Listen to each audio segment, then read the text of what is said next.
है कि चीन ने गुपचुप तरीके से अमेरिका की परमाणु तकनीक में ही बहुत बड़ी सेंध लगा दी है। चीन के कई वैज्ञानिक लंबे वक्त से अमेरिका में रह भी रहे हैं और काम भी कर रहे हैं। जहां वो काम कर रहे हैं वो अमेरिका की सबसे आधुनिक और सबसे खुफिया प्रयोगशाला है, जहां परमाणु हथियारों की तकनीक पर काम होता है। एक रिपोर्ट में इससे जुड़ी जानकारी सामने आई तो हंगामा मच गया। पता चला कि अमेरिका की सुरक्षा में यह सबसे बड़ी सेंध है। मतलब यह कि तकनीक के दम पर खुद को सुपर पावर कहने वाले देश के अपने ही घर में सेंधमारी हो गई। खुद को हथियारों की बिक्री में बेताज बादशाह बताने वाले अमेरिका की नाव में चीन काफी पहले सुराग कर चुका है। रिपोर्ट में दावा किया गया है कि अमेरिका की जिस प्रयोगशाला में सबसे खतरनाक हथियार बनते हैं, वहां चीन की दर्जनों आंख और कान हर वक्त तैनात रहते हैं। यानी जंग शुरू होने से पहले ही अमेरिका के हर हथियार की खबर चीन के पास मौजूद है। जंग हुई तो अमेरिका सोच ही रहा होगा कि कौन से हथियार चलाए जाएं, लेकिन चीन उनकी कार्ड तैयार कर चुका होगा। तकनीक से जुड़ी रिसर्च छापने वाली एक वेबसाइट ने इस पर एक रिपोर्ट छापी है, जिसमें दी गई जानकारियां हैरान करने वाली हैं। पता चला है कि दुनिया की सुपर पावर की राष्ट्रीय सुरक्षा पिछले कई साल से खतरे में है, क्योंकि जिस प्रयोगशाला में अमेरिकी सरकार की सबसे संवेदनशील रिसर्च होती है, वहां चीन के वैज्ञानिक काम कर रहे हैं।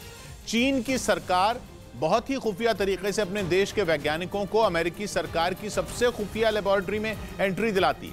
जिस लेबोरेटरी की बात हो रही है, वहां अमेरिका ने अपना पहला परमाणु हथियार बनाया था।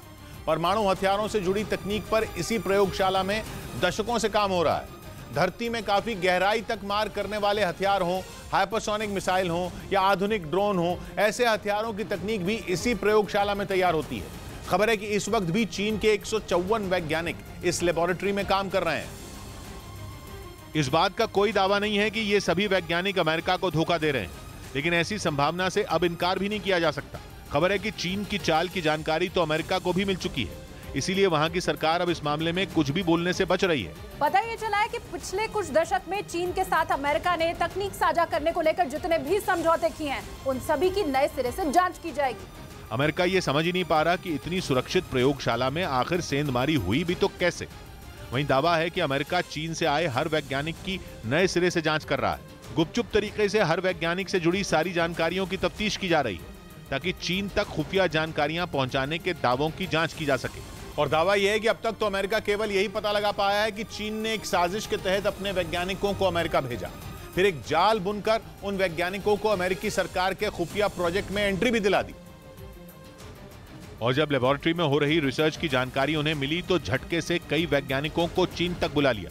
चीन की चाल से जुड़ी जो जानकारियां अब तक सामने आई हैं, वो हैरान करने वाली हैं। दावा यह है कि चीन ने यह पूरा खेल बिल्कुल कानूनी तरीके से किया। पहले वैज्ञानिकों को रहने के लिए अमेरिका भेजा ताकि किसी को शक न हो, फिर एक इंटरनेशनल टैलेंट सर्च प्रोग्राम चलाया। ऐसा प्रोग्राम जिसमें हिस्सा लेने से उन वैज्ञानिकों को अमेरिका के नियम भी रोक न पाए। उसके बाद उन वैज्ञानिकों पर पैसों की बरसात भी बिल्कुल कानूनी तरीके से इनाम के तौर पर की। और जब यह लगा कि किसी वैज्ञानिक ने काफी संवेदनशील जानकारियां जुटा ली हैं, तो उसे सीधा बीजिंग भी बुला लिया गया। दावा यह है कि अब तक कई वैज्ञानिक चीन लौट चुके हैं। अमेरिका अब उन वैज्ञानिकों की अलग से जांच कर रहा है। वो पता लगा रहा है कि उनके पास कौन कौन सी जानकारियां थीं और वो किस प्रोजेक्ट पर काम कर रहे थे।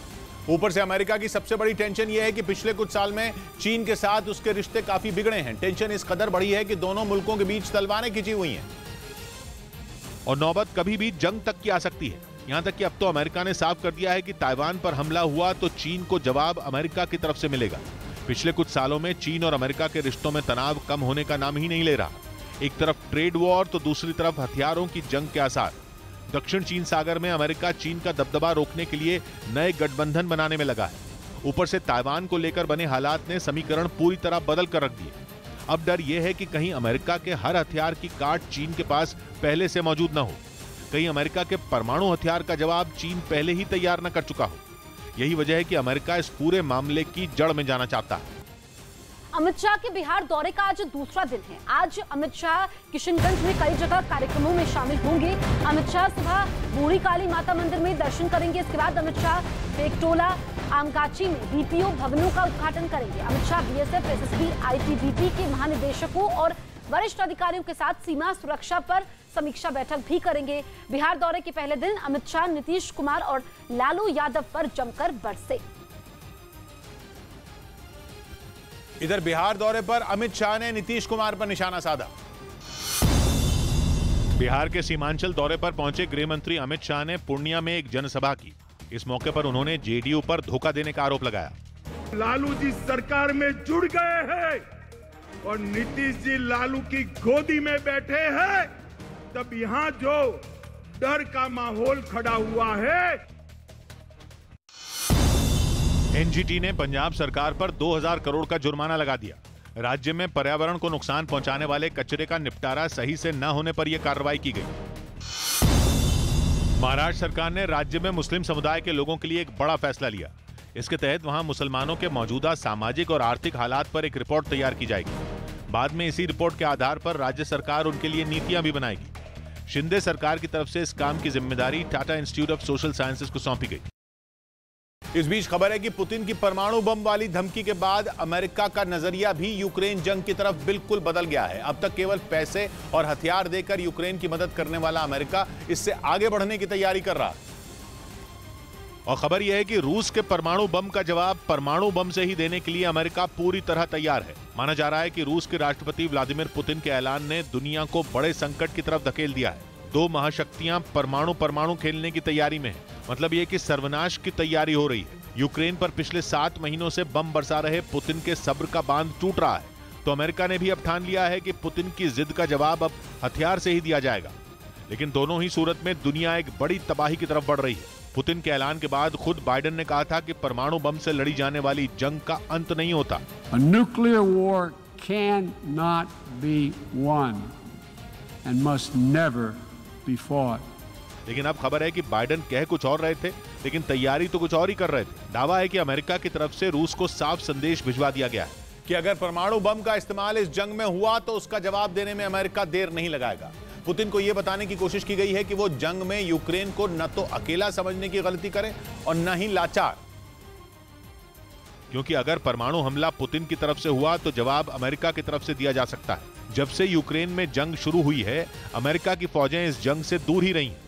अमेरिका हर मुमकिन तरीके से यूक्रेन की मदद जरूर करता रहा है, लेकिन जंग तो यूक्रेन ने ही लड़ी है। लेकिन माना जा रहा है कि अगर परमाणु हमला हुआ तो सारी सीमाएं खत्म हो जाएंगी। वही होगा जिसका डर पूरी दुनिया को पिछले कई महीनों से है।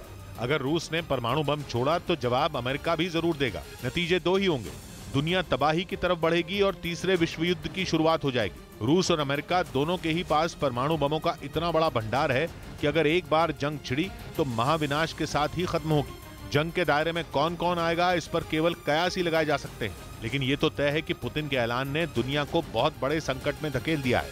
और ये संकट पुतिन के लिए भी कम बड़ा नहीं है। पूरे रूस में 3 दिन से बवाल मचा हुआ है, लेकिन रूस ने तो पूर्वी यूक्रेन में जनमत संग्रह के काम की शुरुआत भी कर दी, ताकि पुतिन ने जो कुछ 2 दिन पहले कहा उस पर किसी का कोई शक न बचे। ये भी साफ हो गया कि पुतिन अपनी किसी भी बात से पीछे हटने वाले नहीं है। रूस के कई शहर विरोध की आग में जल रहे हैं, तो दूसरी तरफ पुतिन की पुलिस बवाल को काबू करने में जुटी है। खबरें सामने आई कि पुतिन ने रूस की सेना के चुनिंदा अफसरों की एक टीम बनाई है। ये टीम उन हथियारों को चुनने में लगी है जिनका इस्तेमाल यूक्रेन में किया जा सकता है। इनमें परमाणु बमों का विकल्प सबसे अंतिम होगा, लेकिन उससे पहले भी जो बम होंगे वो महाविनाशक होंगे। ऐसे खतरनाक बम होंगे जो गिरते ही पूरे के पूरे शहर को शमशान में बदल कर रख दें, कई किलोमीटर तक जीवन खत्म हो जाए। यानी परमाणु बम की नौबत अगर न भी आई तो भी तबाही बहुत बड़े पैमाने पर होगी।